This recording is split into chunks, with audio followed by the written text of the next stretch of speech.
I went to Ukraine again. When I was in Kiev on the 20th of May, there was a huge drone strike against Kiev. I woke up to explosions and air alerts. I was quite scared actually. It was a high, very high building, so I was stupid enough to use an elevator. I shouldn't have, but I made it down. I ran to the shelter, and what happened then? I'm gonna tell you the whole story at the end of the video. A dedicated ending of this video will be my trip to Ukraine, so stay tuned. While I was away, Bakhmut has fallen. At least that's what the Russian Minister of Defense and Prigozhin claim. And if you look at the map, Ukrainians hold about 5% of the city. Biden said in a G7 meeting in Hiroshima, Japan, that Russia has lost about 100,000 KIAs only in Bakhmut.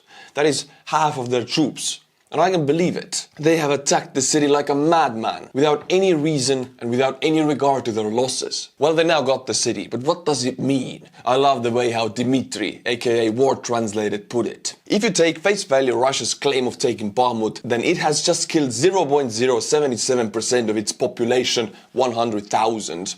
To conquer 0.00024%, 41 square kilometers of its territory. In other words, if their current loss rate sustains, Russia will only need around 1 billion of its people killed to capture the rest of Ukraine. This cannot be called a victory for Russia. I would call the capture of Bakhmut a loss for Russia. It's so weird that they capture ground and I see it as a loss. Because they have destroyed, decreased, thrown away all of their offensive capability onto this city, and now they can just stay and sit in defense. What is the weird part though is, remember we always talked, 6 months we have talked about the infighting between Wagner and Shoigu, you know, the Russian Minister of Defense. Well, now the Russian Minister of Defense, which is also Putin's decision, has allowed Prigozhin, the leader of Wagner, to claim that they captured Bakhmut. I was very surprised to see this. I would have thought Shoigu would never give this honor to Prigozhin, but he did. Maybe Putin forced his hand. So let's watch the video of Prigozhin claiming the honor of capturing Bakhmut. 25 числа мы будем выводить свои подразделения на отдых и переподготовку. Мы провоевали 427 дней с 19 марта прошлого года, тогда, когда Родине стала нужна наша помощь. Мы полностью взяли весь город от дома до дома. Yeah, this is not only Prigozhin's video. Russian Minister of Defense actually accepted this version that Wagner captured Bakhmut, which is giving them credit, which is weird. I don't think Shoigu would have done it. I think Putin might have forced him, ordered him to do it. The thing is, Prigozhin has said before the 9th of May, that they will pull out after the 9th of May. The 10th of May, that was the last promise he made, and they didn't pull out. Still strike Bakhmut, which I said Prigozhin will never pull out without orders from Putin, and I don't think Putin gave the orders. Now he's promising another pullout. Why does he want to pull out? His forces are exhausted. Wagner has lost about 50 to 60%, if not even more, of their fighters in KIAs. Also very well-trained fighters, not only prisoners and volunteers. And Prigozhin has other problems than only the power struggle in Russia. He has a lot of assets in Africa, the whole continent, and I mean a lot. Prigozhin has deal with some African dictators or rulers that if he liberates some mines, gold mine, salt mine, cobalt, whatever they have, he will get 25% of that mine, the rest will go to the dictator. In this way he is very much interested in protecting his African assets because he is a businessman first of all. His force being decreased by 50 to 60%, he needs to put the rest of the force in defense in Africa, otherwise he might lose his assets there. Unfortunately, the global reach of this man is enormous, larger than any one of us knows. Для того, чтобы никто не мог педантично упрекнуть нас, что хоть какой-то кусочек не взят. До 25 мая мы полностью его осмотрим, создадим необходимые рубежи обороны и передадим военным, для того, чтобы дальше они занимали. They will hand over their positions in Bakhmut to the Russian armed forces. Before the Russian armed forces defended the flanks, Wagner was in Bakhmut, and now the Russian armed forces will take over the entire sector, including Vuhledar. Now we don't know if this is going to happen because Prigozhin's promises have been empty for a very long time. If it really happens, then he got a permission for it. He doesn't do anything without permission. А сами выйдем в полевые лагеря. И тогда, когда мы вновь потребуемся нашей стране, нашему народу, нашим семьям, мы вернемся и защитим свой народ. если это потребуется. We will defend our land by striking a Ukrainian city for half a year, and the double standards this dude has. But what can you do? Everyone needs the clown, and we have one right here. The only thing I feel bad about is when he goes back to Africa, I'm not gonna have content because he is gold. I hope he's gonna make some sunbathing vlogs in Africa. There's another one from him. We'll quickly watch it because it gives us some extra information. I don't want to leave you guys out of anything. Мы, как я и заявил вчера, передаем свои позиции Министерству обороны. What it means, they handed over the positions. They haven't left Ukraine. They have just pulled back to the rear to lick their wounds before leaving. И с 25 числа покидаем зону боевых действий. Мы воюем 428 дней.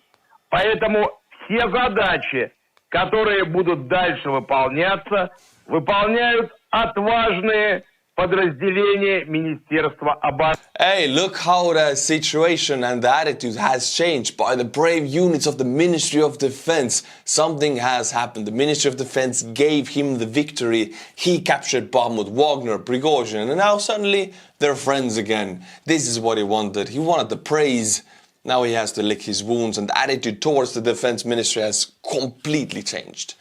Before he was yelling, Shoigu, where is the ammunition? My troops are dying, and now he's giving them credit. I guess somebody has poured water over this flame. А мы выходим в полевые лагеря.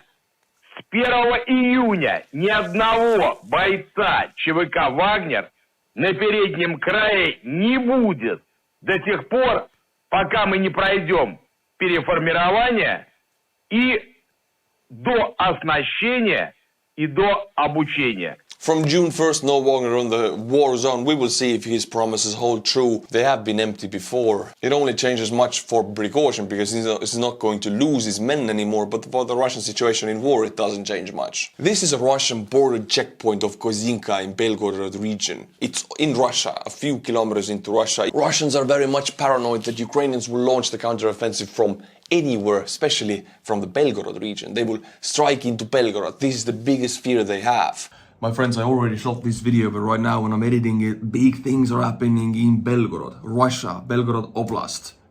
Svobodna Rossiya, which is a Ukrainian legion consisting of Russian fighters, pro-Ukrainian Russian fighters who are in Ukraine, they have crossed into Russia, really gone into Russia and occupied 3 Russian settlements in the Belgorod Oblast, actually in Russia. This is the first time it happens.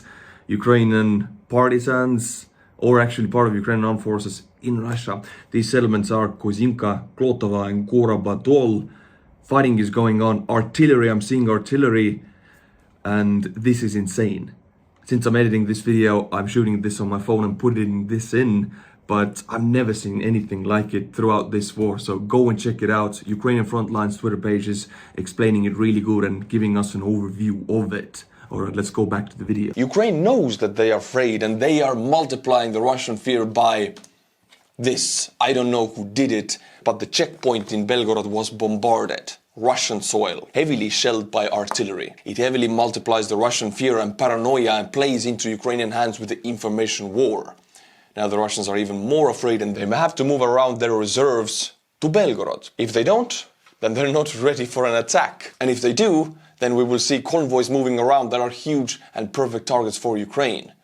Also, moving around troops is very clumsy, reduces their cohesion, and it's tiring for the troops. So it's bad in any way for the Russians and good in every way for the Ukrainians. Because they will not strike Belgorod, and if Russian reserves are in Belgorod, they can strike the south. On the evening of May 21st, Russia lost another fighter jet, Su-35. It's one of the more modern ones, actually. Last 2 weeks have been extremely sad for the Russian aviation efforts. First of all, Kinzhal missiles were shot down, which was a huge blow to the Russian nuclear arsenal and to the Russian people, population and the president, because they all believed it was a Wunderwaffe. It wasn't.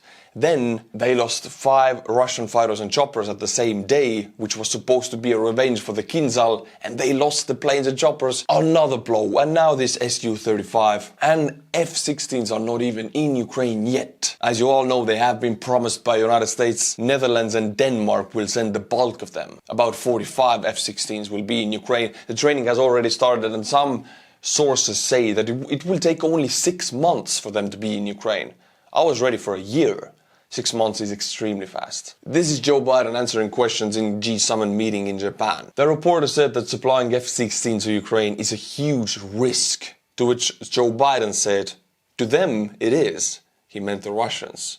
It is the big risk for them because they will be losing anything that is airborne and on Ukrainian airspace, because F-16s, as any other weapon supplied by the West, they cannot go into Russia and they cannot shoot into Russia, which is incredibly sad because F-16 has better radar than its Russian counterpart, and Russian fighter bombers lift off in Russia. F-16s could scramble, see their cross signs on the radar and release the missiles, but they cannot do that until those Russian fighter bombers cross into Ukrainian airspace, which they mostly don't do. They shoot their payload before and then they leave. Missiles or gliding bombs. So unfortunately, the fact that the Western supplies F-16s of Ukraine cannot cross into Russia will very strongly reduce their capabilities, but this is the rules of engagement of this war. We are not yet sure how capable will be the radar on the F-16s that Ukraine will get. F-16s have different radars depending on if they're upgraded or not. One of the better radars they are supplied with if they're modernized is the AN/APG-83 Scalable Agile Beam Radar with a range of 370 kilometers, which outperforms the Russian counterparts. So that means this F-16 can scramble, be up in the air, lock, shoot, and disengage well before the Russian fighter even knows the F-16 is there. And then it gets destroyed, kaboom. This radar gives an upper hand for the Ukrainians. It will be a game changer, like the HIMARS was. And I haven't even talked about the F-16's speed, agility and cost effectiveness. These are the 3 big pluses this plane has. Now we're gonna watch a video by Dmitry again. His link is in the description below. This video gives us an eerie reminder of how difficult the counteroffensive will be for the Ukrainians. This is a Russian soldier clearing Ukrainian minds, struggling and being angry that they lay them again. Все поле он в минах. These are Ukrainian mines. Тротил лежит. Тротил. Вон, все в минах. Все в минах, бля. Вот так все поле он идет. Вот такие вот дела. Sick of these ohoils, which is like a very bad word for Ukrainian. Well, yes, the Ukrainians will mine the field, and these are very dumb mines. They're very easy to produce, and both countries have, so many of them, infinite amount of those mines. Thing is, the Russians have the same mines on top, in front of their trenches, and then they have the Dragon's Teeth, and then they have the trench line, and then there's 3 lines like that, 3 lines in-depth defense. That gives us an idea of how difficult it is for Ukraine to break through. Counteroffensive will need to have major breakthroughs in the 24 hours. If they don't happen in that time frame, they might not happen at all. If it happens, it has to happen very fast. These mines have to be demined or exploded under fire. Then the Dragon's Teeth have to be exploded or removed under Russian fire. And then the first trench line have to be breached for the armor to get through and go and deal with the second trench line, and then they will widen the gap. That's the plan. All of the 3 lines need to be breached within 24 hours. And then drive deep into Russian rear, expand and link with other units, maybe encircle some Russian units. But talking about it like that in 30 seconds and actually executing it without losing majority of your forces, without making traffic jams, it's going to be an interesting summer, my friends. Понаставят своих мин, блядь. Мы их снимем, они опять их ставят. Very soon we'll get to my Ukrainian trip, and it was amazing. But before that, we're gonna watch again Dmitry's video translated. His link is in the description below. M777 howitzer, day in the life of the artillery officer. I love these videos. They give us an inside look of their routine, actually, what they do. We don't get many of those. Anytime I find one, we have to watch it. Працюємо в основному по техніці, по броньованій савушки, гармати, в основному по артилерії. Зранку була ціль у нас 2.36, це гіацинт. Зробили декілька пострілів. Нам головне знати про ціль, це характер її. Якщо це бліндаж, то нам треба ставити другий підривник. Якщо це якась легкоброньована техніка, то другий підривник. Якщо це жива сила, то інший. It's weird. If it's a trench, we need one charge. This says the whole thing. It gives away the entire artillery doctrine of Ukraine and NATO. If you attack a trench with artillery, the old doctrine, the Soviet doctrine is, you don't attack the trench, you attack the entire area around it and hope some shells will land in the trench, because Russians don't have precise weaponry. With M777 and the NATO doctrine and NATO weaponry, it's so precise, you attack pinpoints. You attack with needles on the map.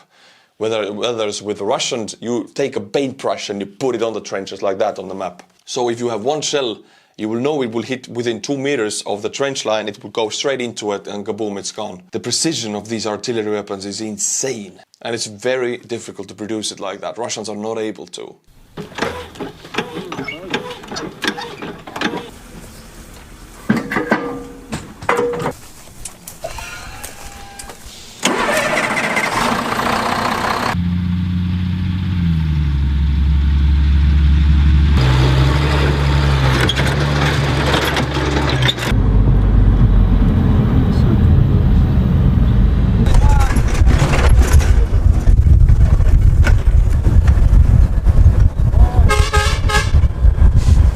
Children are waving and they're going to the position, they're shooting and they go away again. They move around all the time because M777s are very juicy targets for Russians, especially kamikaze drones. They hunt them because Ukraine doesn't have that many of them and they're deadly accurate.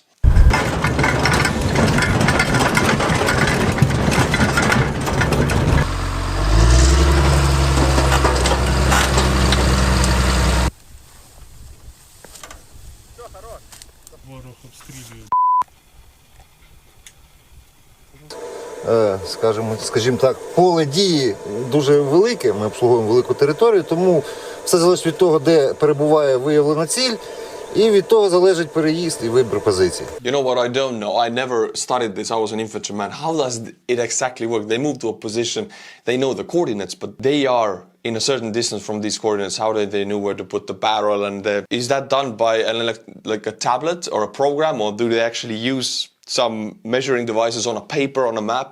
I have no idea how this works. You can put it in the comments, educate me, educate an infantryman how artillery works. Да, то по нам прилетів ланцет. Lancets. Їхній ударний безпілотний апарат. Ми працювали на одній з наших позицій вогневих. Маневрував, то намагався він влучити якраз в БК, яке знаходиться в кузові. Ну, трохи не попав, ну так от посікло, там дуги, ось тут на склі він теж є. Сюди подолітало. Oh, they got really lucky. Didn't exactly hit. If they're not dead, it didn't hit. They're really, really lucky.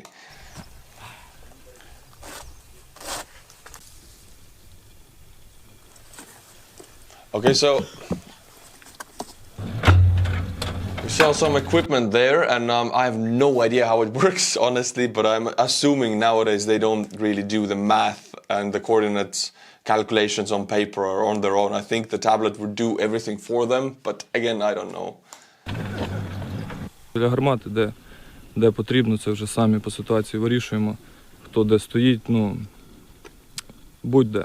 Відпрацювали по 2,36 гіацинт, гаубиця. Відпрацювали чітко, кажуть, є ушкодження, все добре.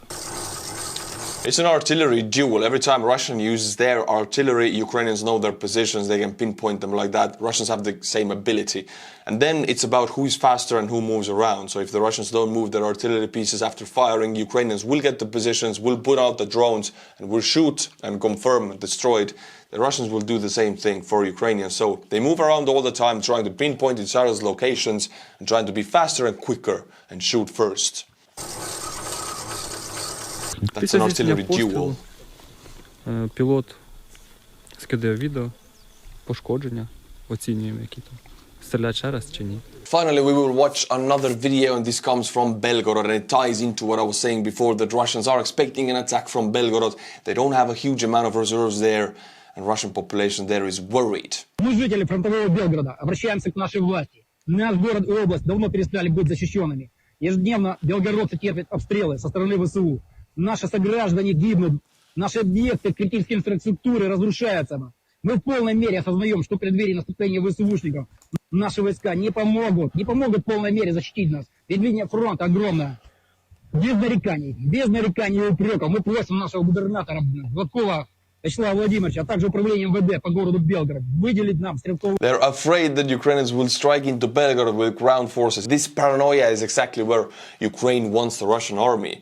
Again, Russian people will follow this paranoia. Again, they will feel it, and that's not good for Ukraine because it mobilizes Russian people against the Ukrainian army, which we see here. That's the bad part of it. But if a Russian army is paranoid like that, it's good. Ukrainian goal would be to get the Russian army to move their forces north. That weakens the southern front. Оружие для защиты родного города. Мы обычные жители.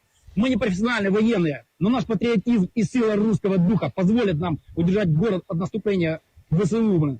Ведь хохлы смогли удержать Киев, когда им дали автоматы. Точно так же и мы сможем удержать. Oholz managed to hold Kiev. He's giving credit to the Oholz, the Ukrainians. Now, it's of course offending them. It's a very bad word to use for Ukrainians. These guys are incredibly brainwashed. They're probably far right, and they're aggressive. They are very dangerous, and if Ukraine would really want to take Belgorod, I would say it would be incredibly difficult, if not impossible, if you have this mindset in the city. But it just saddens me to see that Russian propaganda has worked. It's very sad to see. It is not Putin, it is not Shoigu, it's also the Russian people. You see this right here. They have decided to be blind about this conflict. Белгород, если вы дадите нам оружие, мы готовы стать народной дружиной, которая будет оборонять мир и покой Белгорода от происходящих сил ВСУ. Вячеслав Владимирович, услышьте нас и дайте нам оружие. Мы покажем нашу силу. Враг не пройдет, победа будет за нами. On May 20th, 21 drones were shot to Kiev, of which 20 were shot down and 1 connected. I woke up to explosions and air alerts. I panicked, I put on my clothes, and I went to the elevator, which was very stupid because during an air alert in a high-rise building, you're not supposed to use the elevators. I mean, you get stuck in them. But fortunately, I made it down. And what do I see downstairs? A bar. Huge explosions going on outside around the city. And then a bar, and Estonians drinking at the bar. It's like, chill, brother. Let's go outside, see the explosions. I was afraid, so I went to the shelter. But they went outside to enjoy the fireworks. Anti-air missiles exploding. One of the missiles exploded over our hotel. The explosions reminded me of 120mm explosions. Big blasts. But let's begin from the beginning. Yes, I went to Ukraine again, and this time the trip was extremely different than in February. I went again with Ragnar 69th Sniffing Brigade to deliver trucks to the armed forces of Ukraine. We began at 6 a.m. from Tallinn. We drove a lot. The trip was about 30 hours drive.